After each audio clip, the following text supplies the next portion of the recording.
Europe 1, 7h57, Thomas Soto. L'humeur de Dany. Bonjour Dany Cohn-Bendit. Bonjour Thomas. Alors on va être clair, vous avez insisté ce matin pour nous parler de la conférence sur le climat à New York. Et moi je dis, mais Dany, on a entendu 40 fois, il va rien se passer. Alors qu'est-ce que vous avez à nous dire là-dessus ? Alors deux choses Thomas. D'abord, les émissions de CO2 cette année ont augmenté encore une fois Mais ça, on le sait, sur la on le planète. sait. Deuxièmement, c'est l'été, un des étés les plus chauds. On sait quoi ? On sait qu'on va dans le mur et on sait que pour la première fois, vous avez eu des centaines de milliers de manifestants de par la planète qui disent ça suffit. Deuxièmement, les chefs d'État qui sont là, eh bien, il faut maintenant qu'ils prennent leurs responsabilités. Mais vont-ils les prendre ? Notre maison brûle et nous regardons ailleurs, etc. Vous vous souvenez, hein, c'est vieux ça déjà. Ça dépend de nous, Thomas. Ça dépend de notre capacité à dire nous sommes prêts avec les politiques à prendre nos responsabilités. Mais on n'aura rien pour rien. C'est-à-dire que si l'on veut faire quelque chose pour le climat, qu'est-ce que ça veut dire faire quelque chose pour le climat ? Ça veut dire que on empêche qu'il y ait une catastrophe dans 10 ou 20 ans. C'est une menace rampante.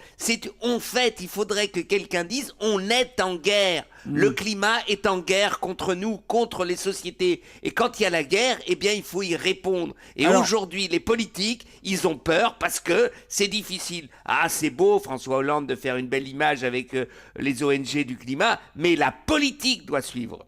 J'ai quand même trouvé, non pas des politiques, mais des milliardaires qui font quelque chose pour le climat. Ils ont décidé de réduire leurs investissements dans le pétrole. Ça, c'est une bonne piste ou ça ? Elle est là la solution ? Dans C'est le monde à pétrole l'envers, et hein, dans quand même. le charbon.